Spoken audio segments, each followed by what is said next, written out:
You know, we here started quite quickly because there was 10 of us in this area that stayed right here.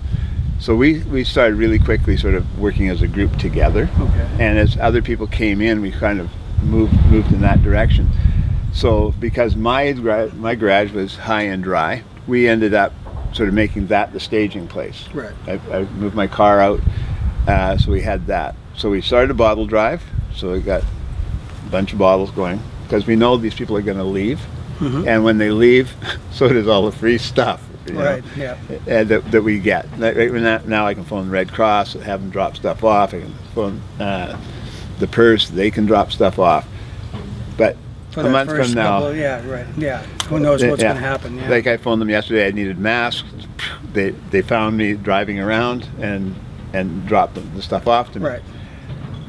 So what I thought is, if we start a bottle drive now and get it all ready, 2 months from now we'll have a little extra capital that, you know, if somebody needs this stuff, we've got enough money to buy it, and maybe we can talk somebody into selling it to us wholesale, that kind of thing. Right now we get as much water as we want. I can get 20 cases a day, but it's kind of cooled off, so I've just got stock. But I've got paper towels, toilet paper, rubber gloves, work gloves, masks, Gatorade, which is basically the stuff you're going to use and need to consume right now. Yeah, and a lot of these places, although they look normal, don't have power, don't have water. Right. So I got a hold of Neil yesterday, day before yesterday. Who also lives in this area. He lives here. He was stuck in here in the flood too. He couldn't get out of his place. And said, we need some porta potties. So at the meeting that they had at the City Hall yesterday, or the day before, whatever. Every day seems to be the same lately. Yeah, I understand. But anyway, he brought it up. We've got 2 porta potties. North Ruckle has 2 porta potties, and now Johnson Flat has 2 porta potties. So now people don't have to jump in their car and drive miles, because we couldn't even drive over the rail here. We had to come and go by Como. Think about that. Think about just because I'm recording here. Yeah. Okay. Yeah. So think about that. You're trapped here, and you have no water and no electricity, and your bodily functions don't stop. No, they don't. You know. So we got that, and so we're slowly getting sort of back to normal on the surface. Yeah. But one of the things I tried to do, and I have absolutely no training in this whatsoever, is when people came in, because I was driving this stuff around, I take my tractor, I've got a dump cart, I put it in there, I drive around, you need water. Drop cases of water off to people, paper towels, masks, all that kind of stuff. I'd see other people coming in, so I knew who was coming in for the first time. So I tried to be there when they were just got into their house or just came out. And I mean, it's heartbreaking. Oh, you know, I know. You know, 2 days ago, there's a lady just down here. I've never even driven by her house before. This all happened. And she's standing there beside her car, just looking into like oblivion. And you know, so I stopped and I said, "You okay?" You know, and she said, "Yeah." She said, "They've thrown me out of the place that I've been staying tomorrow. I have no place to live, and my house is a wreck. Come and look." So I walked through her house with her, right? And you know, all her stuff has been floating around. The fridge is on its side, and she says, "I don't even know where to start." You know. And a lot of these people seem to be, especially the older people, younger people kind of are savvy on how to sort of manipulate the system. Right. You know, we've got a group in town that did a real good job of getting hotel rooms and free meals and vouchers. But older people they tend to be, you know, and I'm older too, but I'm pretty good at figuring stuff out.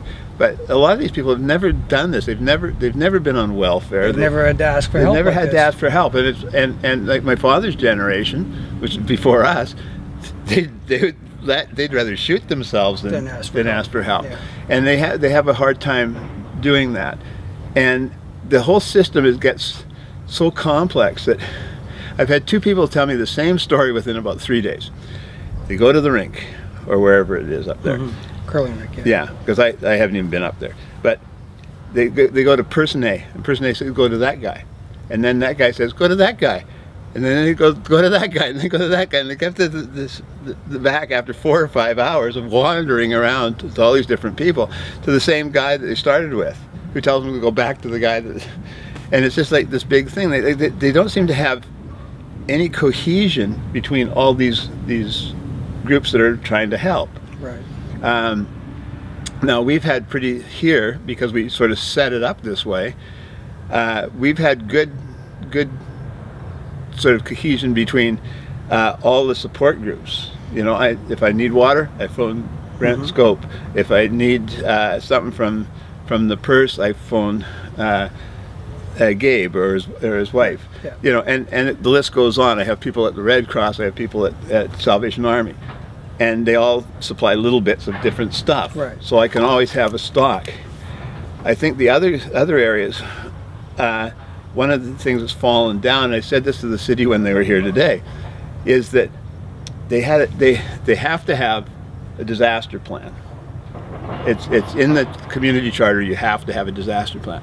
But they didn't have an after the disaster plan when there's actually a disaster. Yeah. Because it's a disaster when the guy that's been living here for years is out of his house for 21 days and they won't even let him in the house to clean it up. You know? And we can maybe go there later and show you. From the outside, the house looks fine. Other than the yard looks like heck because of all the stuff that's fallen all over the place. But the inside of the house is just a disaster. There's stuff all over the floor. You can't even get in there. And an older guy doesn't have the stamina like a guy that's 30 to clean it up. Yeah, it's an insurmountable task for them. Yes, and it just becomes something that's just horribly unavailable. So I arranged for the person to go in and clean his house out last night. I phoned him. He was at the rink. He's with the DFA, I guess it was, and they said nobody can go in the house. Nobody. So I have to phone and say, I'm gonna have to cancel. And they say, well, can you find somebody else? I said, I can find somebody else, no problem at all. So we did another house. Right. But his place is still, I was there this morning, and he's trying to clean out his shed and stuff, because she said, I can't go in the house. They told me I can't go in the house. But I know at they don't even give him a reason why he can't go in the house. Yeah, I know at the meeting, the special meeting they had at City Hall there, they were all people from Ruckle. And that was all North Ruckle. They were all from North Ruckle. Okay. Yeah, but the same thing. Yeah. So you had people there who were telling the council that they got that same story. They can't go in the house. Yet there's somebody else there who's been camping out here and they're doing what they can, and they're in and out of their house all the time. Yeah. So it's kind of, you're getting different messages from different people at different times and different contexts. And I think probably older people who are kind of the rule of law people, they grew up with that, you know, the old style policing where this is what you do and you better not. They're going to follow the instructions. And the other people just say, to hell with it, I'm going to do it. Yeah. And getting information for a lot of these people is really hard. Both the younger group, which tend to have a lot of friends that they work with, and that they have their circle of friends, so they can go on the web, Facebook, and they can get 10 people down for 2 hours to help do something. The older people, you know, their friends are at, you know, the seniors hall or something, who are probably in the same boat that they're in. Exactly. Yeah. And I think the big thing that needs to get out is that although it doesn't look like there's a disaster going on in certain areas, right here, life is normal. But in certain areas at the other end of town, in Ruckle, which is what, a kilometer away maybe, it's the exact opposite. These people are having a hard time finding accommodations. They've got houses that have mold in them. Their kids can't come there. They don't even want their wives there, a lot of them, the younger guys. So, you know, it becomes like a health issue to get this stuff cleaned up. And they're working in conditions where it's hot and they have to wear long sleeves and long pants because of the mosquitoes or Tribex suits in a lot of cases. And then you're just turning into a furnace. And there's a fellow down here. He was working so hard that his pacemaker went off, and his doctor from Kelowna said, "You're going to kill yourself if you keep doing whatever the heck you're doing to set that thing off." Right. So all the neighbors who were working on their houses came over and cleaned his house up for him. Right. And that's the thing. The older people, like myself, for instance, I'm almost 65 and I've got asthma. Oh, you're young. I know, but I mean, like compared to a lot of these people, their health is compromised to start with. Yeah. They don't have that extra stamina that they can put in the 12-hour, 14. Or they've got aches and pains. I've got a bad knee. Yeah. I've got an arm I can't straighten out. I've got a bad back. Like my wife, she says all you do is moan and groan now. Yeah, no, You know? I see I that. have a hard time getting out of bed in the morning. You know. Okay, so Do you want to, well, you can turn that off and we can go. You can just take a quick shot in my garage to sort of show what we've been doing and how we've stockpiled things here.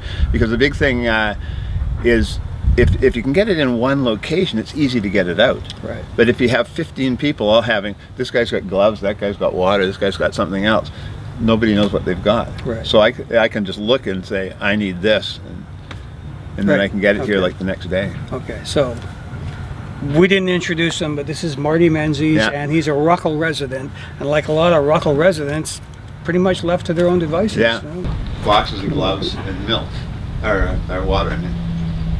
And I see in the back there you've already started on your bottle drive. yes, we've got quite a bit.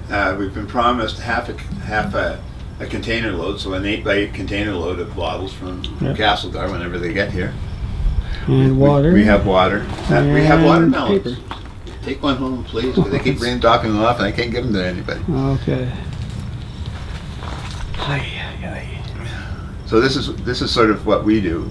I've got a cart and my tractor, and I just drive around and dole out what people need. And that's the best that we can sort of do at this stage. We're not that limited on supplies, but sometimes we have some stuff, sometimes we don't. Sometimes we won't have gloves, but we'll have lots of masks, no masks, lots of gloves, you know. It just depends on what's available. Okay. And we take it all. And they said, here's a bunch of toilet paper. Well, people at the other end can't even use their toilets because their septic systems aren't working.